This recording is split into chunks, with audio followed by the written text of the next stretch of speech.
তারেক, রাজশাহী থেকে ট্রেনটি কখন ছেড়ে যাবে আর ঢাকায় কখন নাগাদ পৌঁছাতে পারে আমাদের একটু বিস্তারিত জানাবেন। রাজশাহী থেকে 7:20-এ এখানে নির্ধারিত টাইম রয়েছে এবং এখন পর্যন্ত আমি সেই ট্রেনের সামনে রয়েছি যে বিশেষ ট্রেনটি দিয়েছে এবং ঐতিহাসিক জুলাই ঘোষণাপত্র পাঠ অনুষ্ঠানে সারা দেশের যে 7টি ট্রেন, এই 7টি ট্রেনের মধ্যে কিন্তু এই রাজশাহীতে এই বিশেষ ট্রেন এবং সেটি 7:20 ছাড়বে এবং দুপুর 12:30 পৌঁছাবে এবং এখন পর্যন্ত এই ট্রেনটি আমি যতদূর কথা বলেছি যে ঈশ্বরদী বাইপাস, চাটমোহর, শহীদ মনসুর আলী, টাঙ্গাইল এবং ঢাকা বিমানবন্দর স্টেশনে কিন্তু যাত্রা বিরতি রয়েছে।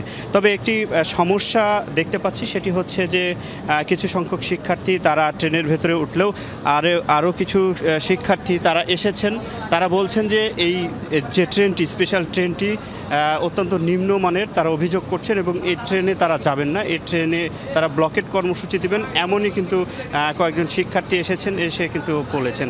একটু জানাবেন এই ট্রেনের সমস্যা কি, আপনাদের কি কর্মসূচি, যাবেন কি যাবেন না, আপনার একটা দ্বিধাদ্বন্দ্বের মধ্যে রয়েছেন বলছিলেন।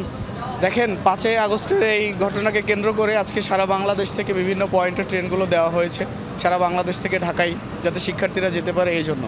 তো আমরা প্রত্যেকটা জেলাতে তো আমাদের ভাই ব্রাদার যারা আছে তাদেরকে থেকে মোটামুটি খোঁজখবর নিয়েছি।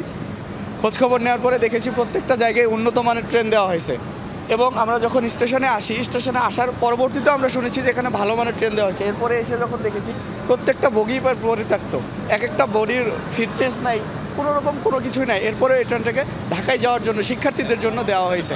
এখন আমাদের বিষয় হচ্ছে যে আমরা স্বৈরাচারকে সরানোর জন্য আন্দোলন করছি, এখন এসে দেখি যে। ধন্যবাদ আপনাকে, শুনছিলেন এবং সেই সাথে সাথে এখন পর্যন্ত কিন্তু আমিও দেখতে পাচ্ছি যে 7:20 কিন্তু এই ট্রেন ছাড়ার কথা থাকলেও শিক্ষার্থীরা এই ট্রেনটি যেহেতু পুরাতন এবং অত্যন্ত নিম্নমানের বগি, তারা এমনটি অভিযোগ করছেন এবং তারা বলছেন যে তাদের প্রত্যাশা ছিল আরও উন্নত মানের ভালো ট্রেন রাজশাহী থেকে ছেড়ে ঢাকাতে তারা যাবেন এবং এখন পর্যন্ত আসলে তারা যাবেন কি যাবেন না সে বিষয়টি নিয়ে কিন্তু একটি দ্বিধাদ্বন্দ্বের মধ্যে রয়েছে।